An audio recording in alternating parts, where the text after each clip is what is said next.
Hello, my name is Braulio Chavez, and my project is Reddit comment generator with recurrent neural networks. The outline of presentation is the background, problem statement, datasets, model, experimental evaluation, findings, and conclusion.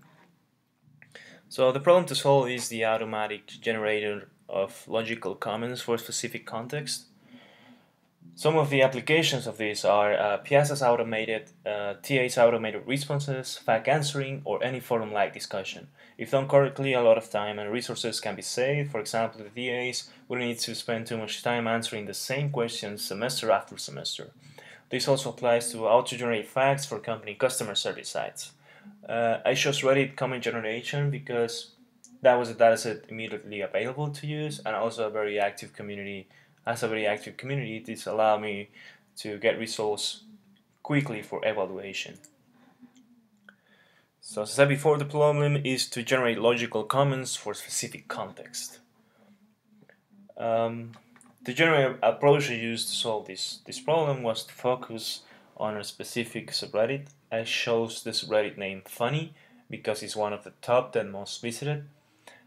Retrieved comments data from it. I trained a recurrent neural network language model, then ran this model to generate comments to feed a bot that posts them into the same subreddit.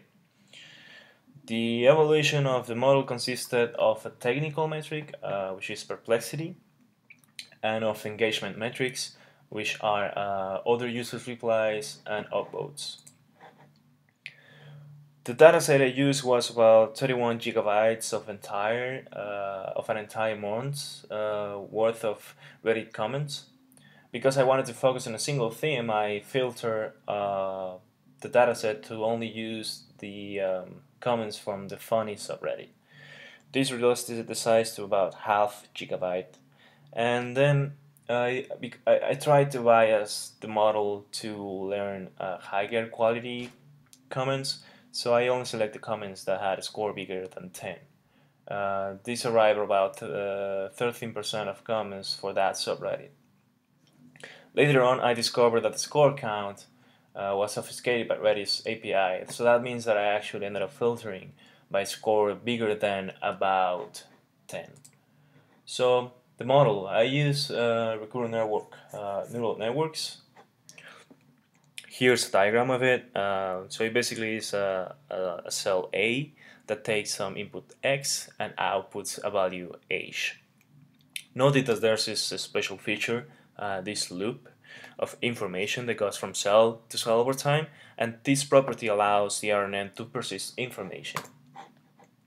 This is how the recurrent neural network looks on roll over time, and the RNN have an issue. The data dependencies might be lost as the time progresses.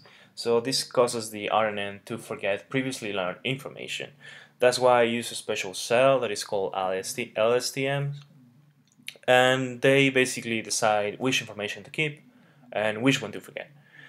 There's this special functionality alleviate the problems on long-term data dependency loss, and this helps improve our model. For experimental evaluation, I use pretty standard metrics, loss, and which is, you can see it as the cost of generating guess, and perplexity, which you can see it as a measure of how surprise is the model of seeing a result. In general, the less perplexed is the model, the better it learned the dataset. Findings. For completeness, I also built a GRU model. This way I could compare the different models.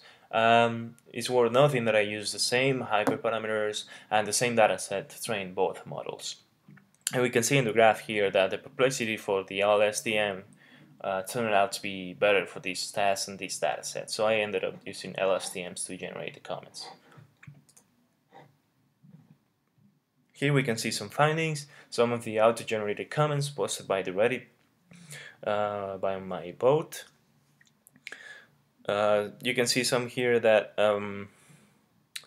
some of these comments didn't make a lot of sense, or weren't related to the context itself, although I provided the title of the comment as a seed to generate the comment. You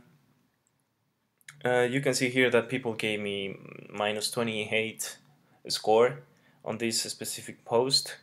It's worth noting that by the end of the initial experiment, I got minus 67 score over all of my generated comments. So people didn't like them too much. People really didn't understand what the boss was saying. Some people thought I was having a stroke or that I was using Google Translate to generate them, and some people just thought that the nonsense was funny. Surprisingly enough, some user identified that I was doing predictive tests to generate my comments. So conclusion, people identified by the way that the comments were mostly nonsense or out of context, and I think this could be improved by increasing the dataset size, the training time. Also, to stand this work, I will use a more complex model like gated feedback recurrent neural networks. I also found very hard to guide the RNN to generate comments with a specific context, although I provided the title as a seed. Not sure if this problem will diminish when the RNN is trained longer and with more data, or I need to add a different model to help me identify the contents of and to identify the meaning of the generated sentences. Here are the references I use. Thank you.